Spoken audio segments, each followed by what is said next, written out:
Vision residents.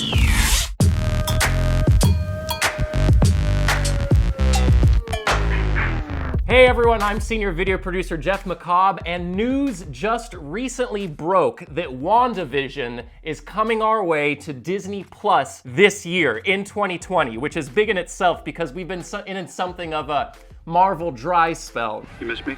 Now, I'm not super familiar with the upcoming slate of Marvel TV shows, so I wanted to hop on a call with our resident geek in charge, our managing director, Sean O'Connell. What's up, man? Hey, man. Good to be with you. Before we get started, does anyone want to get out?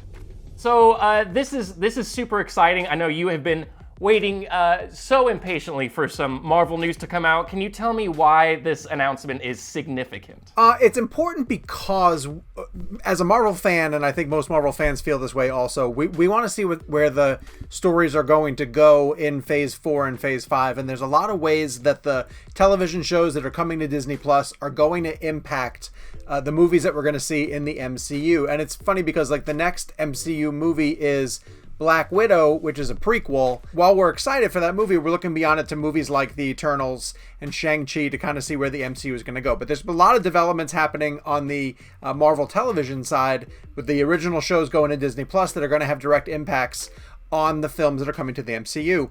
WandaVision being one of them, and this was a show that was supposed to arrive on Disney Plus after Falcon and the Winter Soldier. But I think because of COVID shutting down the production on Falcon and Winter Soldier, they were able to finish WandaVision and move it ahead. And part of the reason why I'm excited about it is because last time we saw Wanda, she was on screen in Avengers Endgame. She was trying to get vengeance against Thanos for the fact that he took away Vision. You took everything from me. Vision is still dead, and we have to figure out some way that they're going to bring him back for this television show. The show is based loosely on a graphic novel series by a writer named Tom King, who did this incredible spin on Vision as a suburban family, and there's a dark and demented secret that's hiding behind it that I think the show is going to conquer. But we know that Wanda's going to show up in Doctor Strange in the Multiverse of Madness, and we know that this show is going to have connections to characters we've already seen because Kat Dennings from the Thor franchise is going to be in this show, as well as Randall Park from Ant-Man. So it just, like, with the announcement that it's coming and the fact that we're going to see it in the next few months, starts to feel like the MCU is back again. And truthfully, like I said, I've missed it a lot, and I love these developments because we can start speculating ahead to what it all means. I'll be seeing you again. Where? Like, in general, I'll see, like, the next time you do something bad, I'll be there to catch you. You'll be watching in that room. I thought you were inviting me somewhere. I just, as a quick side bust, I'm so glad that Randall Park is coming back for Marvel Television. Yeah. What a standout in Ant-Man and the Wasp. That guy is just freaking hilarious. So, so for those of you who don't know, I'm sure if you're watching this, you're somewhat familiar, but so we have WandaVision coming this year. Falcon and the Winter Soldier was previously supposed to be released in fall of this year. And there's a couple of the big ones that have moved up into production, including the Loki show with Tom Hiddleston, She-Hulk, and I know they're going to want to start casting on Miss Marvel as well soon. And then we have the animated What If show. So there's a lot going on the TV side. I can do this all day. Yeah, I know. So there was just some news released about She-Hulk, some casting news. Why is that exciting in terms of how things are moving forward with Marvel in general and at Marvel Television? Well, for a long time, Marvel Television and Marvel Films did not cooperate. They didn't share story points. They didn't let characters go back and forth. You had those Netflix Marvel shows that had things like the Daredevil and Punisher and the Defenders, Jessica Jones, and they had no ability to cross over into the MCU, but that's not going to be the case anymore. Now that you see MCU characters coming into the Disney Plus shows, the casting of Tatiana Maslany from Orphan Black is significant because this is a character then that we might be able to see transition over into the MCU. And of course, anytime you cast a lead in a show like She-Hulk, it means the production is ramping up. I know we've had directors and screenwriters hired to start to show run on She-Hulk, and that means it's going to be next. There's a few other projects that haven't reached the casting phase. I mentioned Miss Marvel. There's supposed to be a Moon Knight show. But of course, we have Falcon and the Winter Soldier and Loki that have moved ahead with their casting already. Falcon and the Winter Soldier doing a lot of shooting already as well, too. And one of the things I love about, let's say, Falcon and the Winter Soldier is that they're able to bring characters that were introduced in the films and explore them further, make better use of them. I'm talking about Daniel Bruhl, who's going to be continuing his role as Baron Zemo. We did get a look at him in some early footage, which is pretty significant. Yes. You've got Emily Van Camp is coming back as Sharon Carter, who is a significant part in the previous Captain America films. They're bringing on Wyatt Russell, Kurt Russell's son, who's going to be playing John Walker. So, you're bringing back familiar characters. You're using them more in the world. You're just exploring those corners of the universe, and it goes to show how long-term and big picture Marvel is treating their entire universe, that just because you're TV doesn't mean you're not still part of everything that's going on. We know each other. He's a friend from work. Because everything that Marvel has done in the past has been to build towards the next Avengers film. We don't have an Avengers film on the docket, so I really do want to know where they're going, because they're spread out in a ton of different areas. Loki is going to be able to deal with time travel. The Eternals is going to deal with celestials and things that take place out in outer space as well as on our planet. Captain Marvel's going to get another sequel.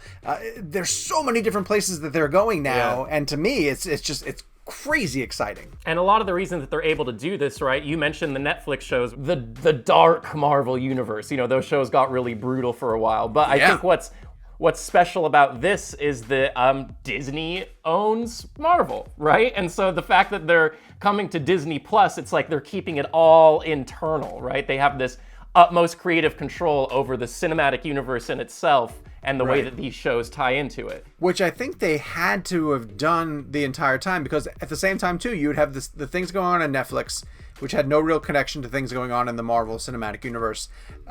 You would have Agents of S.H.I.E.L.D., which was on ABC, which was like loosely, tangentially attached to the stories that were going on. But once you bring everything underneath one house, it allows you to essentially connect the story threads even deeper the way they're supposed to go. And with She-Hulk in particular, like the origin of She-Hulk is because she's directly related to Bruce Banner, and she gets a blood transfusion that essentially brings the gamma rays that turn him into Hulk into her body. But she's an attorney, and she holds on to a lot of her intelligence. And I'm assuming they're going to keep that origin. So you could very easily see Mark Ruffalo showing up in that She-Hulk television show, because he's just part of the Marvel big picture, and nobody would really bat an eye at it. And I'm a huge fan of the way you lose control and turn into an enormous green rage monster. One of the other shows that's on the docket, although we really have no idea what's going to come from it, is Hawkeye. Jeremy Renner is going to come over to play Hawkeye, and they're going to introduce the Kate Bishop character.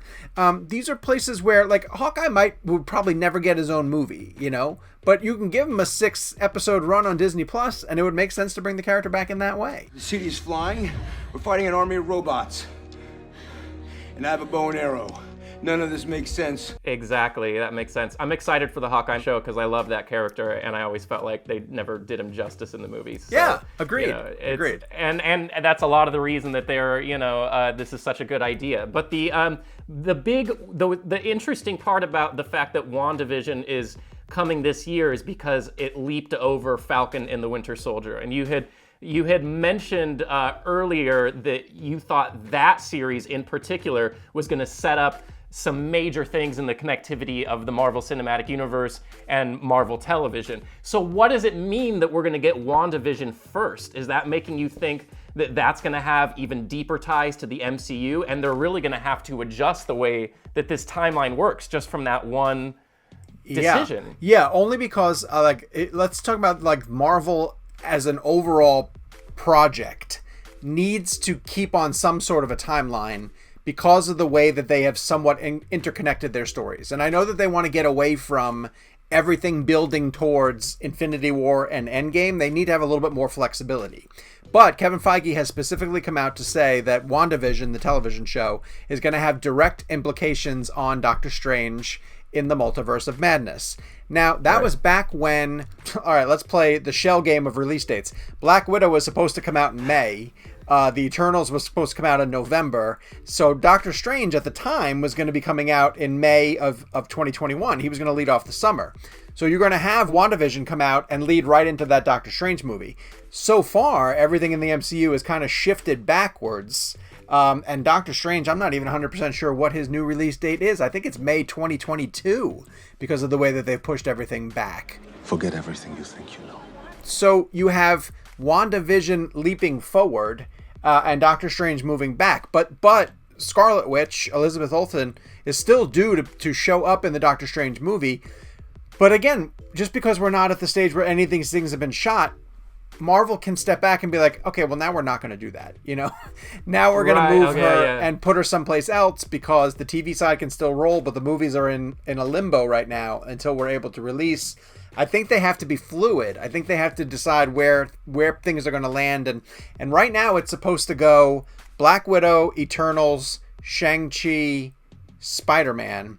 But I think that order can start to shift around potentially if they want to move Doctor Strange up, bump Thor Love and Thunder someplace else. Look, we were supposed to have a Black Panther 2.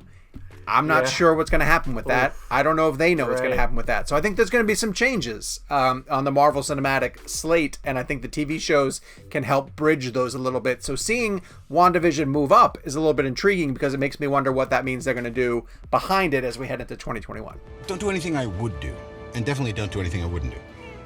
There's a little gray area in there, and that's where you operate. And again, just to run down the list for everyone, so we have WandaVision, Falcon and the Winter Soldier, Hellstrom, Loki, What If, Hawkeye, MODOK, Moon Knight, Miss Marvel, She-Hulk, Silk. Marvel and Disney Plus almost invested in all of these TV shows as a way to lure people over to Disney Plus.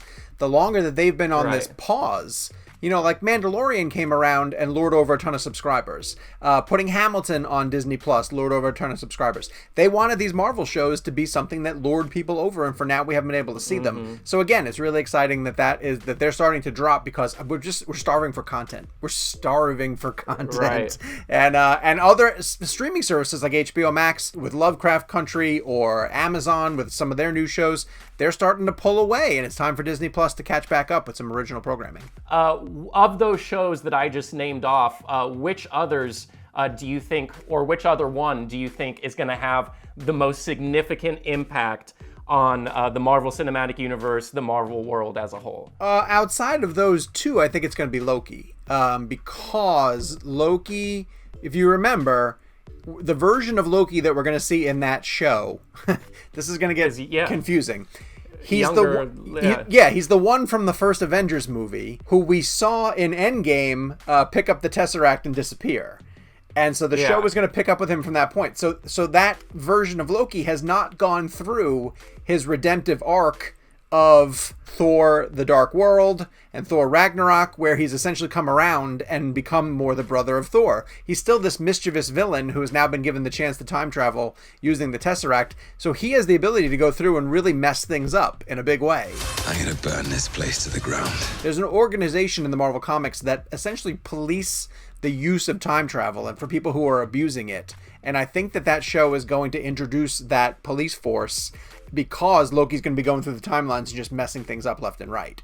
And it's going to, I think, essentially give Marvel the ability to sort of retcon some of the things that they might want to slightly tweak or change or go in a wildly different direction. So depending on how bold they want to get with that, I think Loki could have a huge impact on the way the Marvel movies play out going forward. And yeah, it's gonna allow them to make some patches and cover some things up, but also just from a humorous standpoint, it's gonna be really interesting to see how they reference events that happened during that period of time from Loki's perspective. Like the first thing that comes to mind is like Bruce Banner, walking through the streets of New York, when he traveled back. It's he's obligated to, but like seeing that referenced is so charming for fans, and that's what's going to be the real humor of Loki. Is that I get the feeling we're going to see a lot of that, which is going to be really fun. If it's a terrific meta series of just endless references to things from the MCU, but seen through a different perspective. That would be fantastic. That'd be so fantastic. That would be so great. Yeah. Okay, I mean, we could seriously, there's so many upcoming shows that we could speculate about them all day, but do you have any closing thoughts with this news that has broke? No, I want them to take their time. I think it's exciting, all the things that are coming, and it's been easy to sort of forget the MCU because of this limbo that we've been in, and because the first movie back is a prequel for a character that we know that we've lost. So it almost feels like there isn't a lot of what's Marvel really going to do. But when you look at these shows, when you look at WandaVision, Falcon and the Winter Soldier, Loki potentially changing the timelines, new characters like Miss Marvel, She-Hulk, Moon Knight, over on the movie side, Eternal, Shang-Chi, another Thor sequel, there's big things coming. And so, don't sleep on Marvel Studios and Kevin Feige. I think they're prepared to change the game for the next 10 to 15 years. Higher, further, faster, baby.